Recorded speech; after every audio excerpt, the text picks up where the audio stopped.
Welcome back to the Mob Mentality Show. My name is Austin Chadwick and co-host is Chris Lucian.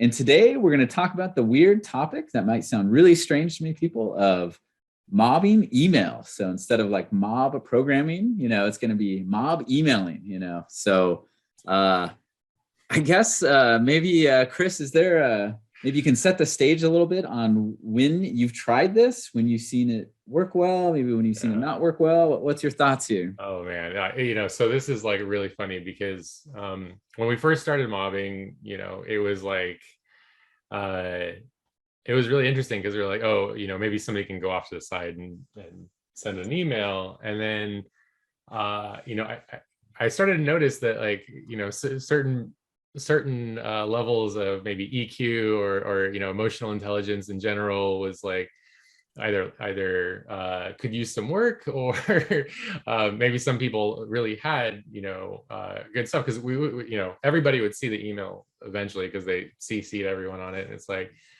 and so at some point we went from like, let's just do the email on our mobbing machine together, and I noticed just huge improvements to the team, just all the same improvements that you get through mobbing code. Mobbing emails really helped the team begin communicating really well and effectively, and people were sharing ideas about how that email might be improved, and how do we avoid offending someone when giving them critical feedback, and there was just like a number of things where it's like, oh, I don't know, I think that sounds a little aggressive, like maybe we can, so that sort of conversation started happening a lot.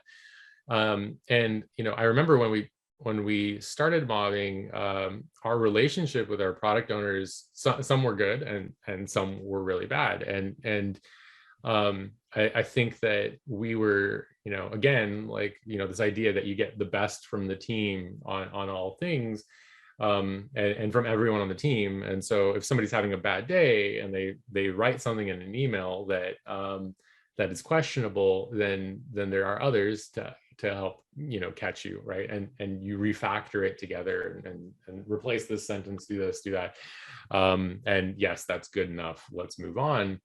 But it's really great to get that feedback. And so when you're sending mob emails, I think that the quality of communication that comes through is really good, and it's interesting because you could have a face-to-face conversation with your product owner as a mob, or other people in the business, and if you're rotating the person talking to the product owner because you want to maintain balance between the team of who people go to, then there's a higher amount of risk for anyone involved, like, because they're having the conversation, they're only going to get feedback after the conversation happens, or people have to jump in, and it kind of maybe disrupts that initial idea of keeping it balanced between people.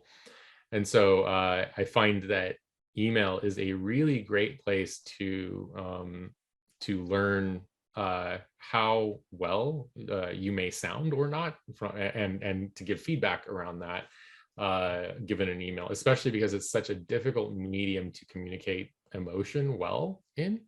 And so, yeah, so I just found huge gains, and there are many examples where an email would have gone out that was just a little bit abrasive, that ended up getting refined by the mob to a really good point. How about you, Austin? No, I love that. And I think that is a huge benefit of kind of teaching tact, emotional intelligence. I came into this world with very little of that, I think. And so my wife has taught me a lot through the years. And so I have a little bit to share in that world. And so as I've learned from others, and I've had people teach it to me as well as we mob some sort of textual communication.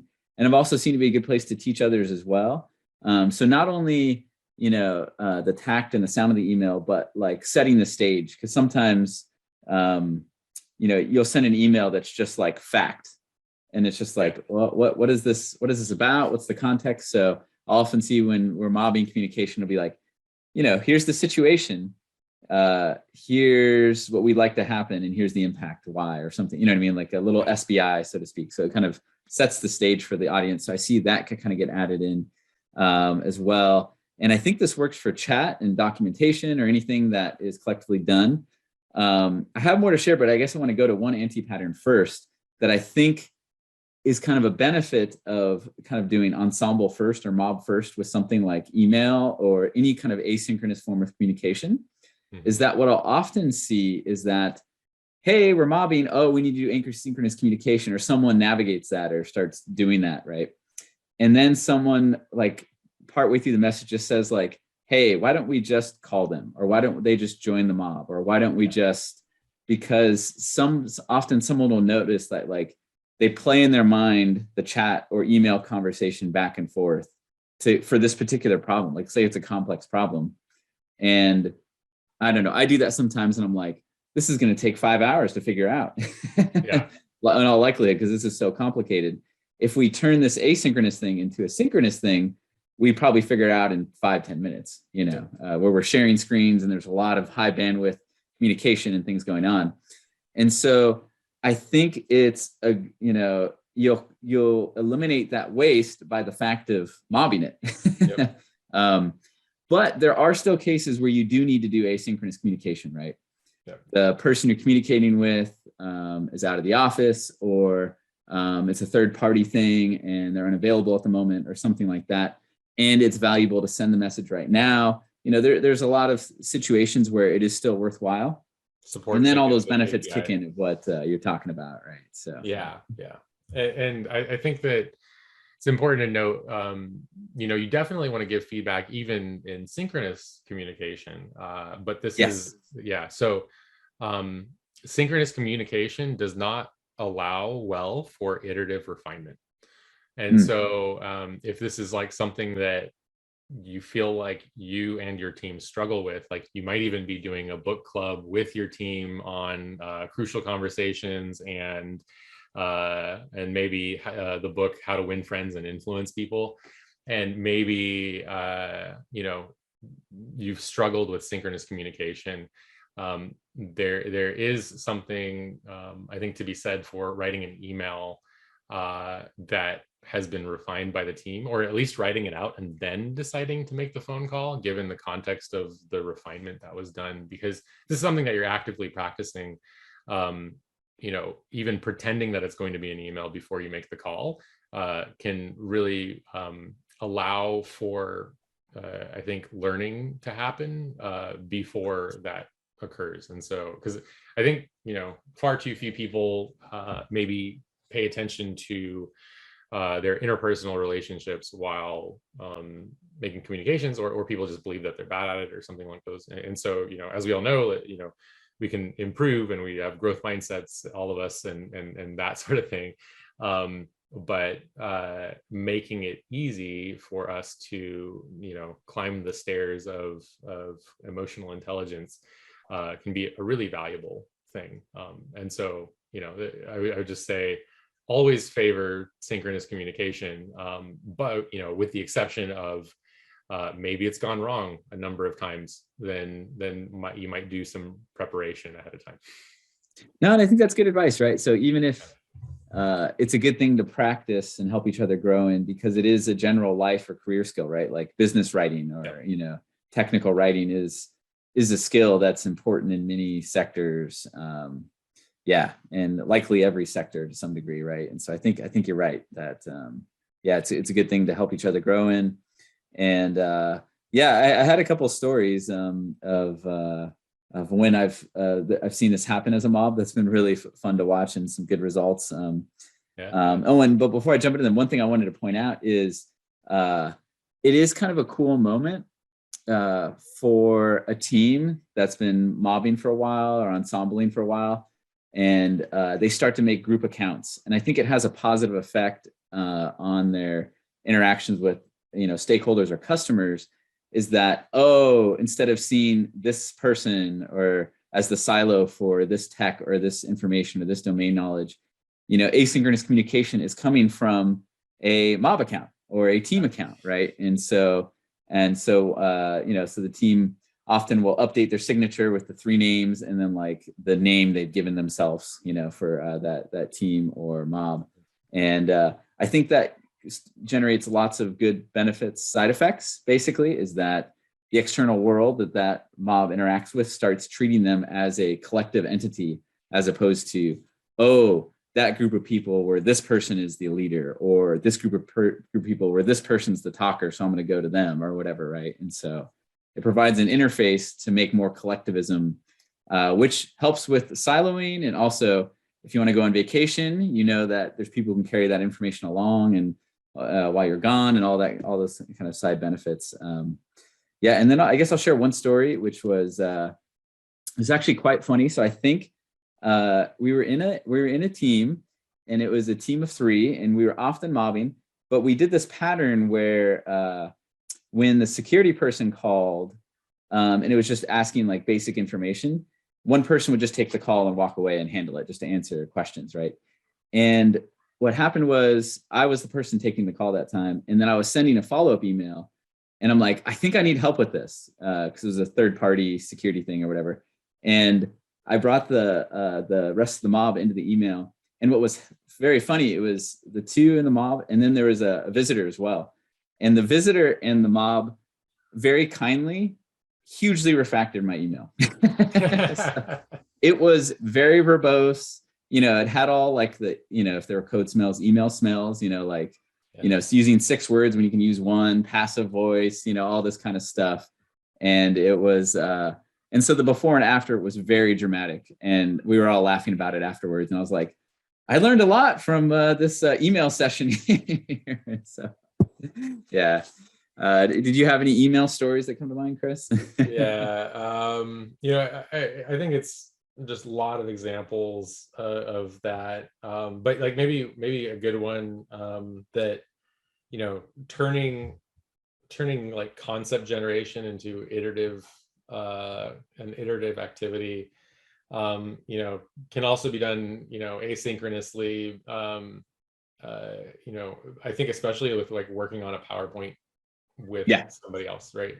Or something along those lines, where you create kind of a canvas for everybody to be drawing on. And PowerPoint, I think, is like has a really good business context for that. And so, regardless of whether or not you're doing an email or any sort of communication, just turning it iterative. And then I think all of my stories have been are very much like the one you described, where it's like, and some of them are just like popcorn ideas of like, oh, what if we included this, and how would this be interpreted, looking at it critically, and just slowly building up the email over time. And it might take a little bit longer, but I think that the value of the refined communication is that better relationship that you have with that, whatever that external component is. And so there are some significant improvements that we can all make to the way that we interact. And you can avoid long-term problems by just making sure that these sorts of things are baked into your communications. Yeah, absolutely. Yeah, I totally agree. And yeah. Well, cool. Anything else before we close it out? Yeah, I think maybe I think I had something, but I lost it. But the one thing I do remember is more on the silly side, is that when you interact with certain people quite a bit, you get to understand their sense of humor. And in chat messages, the mob can be very helpful when making the decision when to GIF or not. Is this stakeholder or customer open for a GIF or not at this moment in time? And that's been very helpful, because when the mob's like, yeah, I think this person would love it, we do it, and then it's like this building thing where they laugh and then they send back a GIF. And then there's other times where it's like, I think this audience is more austere. Let's hold back, and so then we refrain, and it was probably good for the relationship not to. And I guess that's a good point that maybe I want to piggyback on too. And this is like advice I give people often is, mirror the person or the group that you're interacting with. So it's like, hey, this department has a very serious leader, and the whole department is acting in a serious way. even drawing out their silliness in front of their boss could actually be damaging to that, like, right? So you're thinking like, what are the second order side effects? What's the complex adaptive system here? And are you damaging somebody's reputation with their leader by drawing out more of the silliness or something along those lines? And so I think there's like the immediate impacts and then the second order effects that are really important to mirror the environment that you want to be in, and paying attention to who's in the room or who's in the remote meeting, and finding the appropriate level of humor, the appropriate level of seriousness, of panic even, and direction, right? And so there's also people that like to get options from people, and people that only like to receive solutions, right? Yes. And some people that like iterative and some people that don't. And so you can always iterate behind the scenes and then deliver something polished. And so those are all things I think to pay attention to. Yeah, cool. And I did remember the one thing, I totally agree that it's not only the immediate effect but the second order effects, and that's good that the mob it's hard to think of all those things yourself, and the mob can help think of those things, right? But I did want to second very emphatically the kind of mob PowerPoint. And I know you and I have done that in a pair fashion, but we've also done it. I've done it with others. I think you and I have done it with others too, where we're a group coming up with a slide deck, and maybe as people shout out ideas, we set them as the title for different slides. And then people are like, oh, I want to speak on that one. Then we put someone's name in the corner of that slide. And then I think it's like Google Docs, right? Where everyone can edit. And then you see people as we're talking, updating their slide, or, oh, I have this idea for that slide. And so that can work really well, almost multi-threaded style. The PowerPoints do get developed kind of in parallel, where it's just like people are just even writing the idea right in, just say, I added this slide, and they popcorn it around. So it's very different from the way that we write code, where we kind of just bring it down to a single thread. But so I'll just ask our audience, do you agree, disagree? Do you maybe find that you have a need to solve these problems but are frustrated by not? Please let us know in the comments, talk to us on social media, and then don't forget to like, subscribe, hit the notification bell, add us to your podcast list, and all of those fun things. And we'll see you next time, and thank you for joining us, and we really appreciate all of you. Bye, everybody.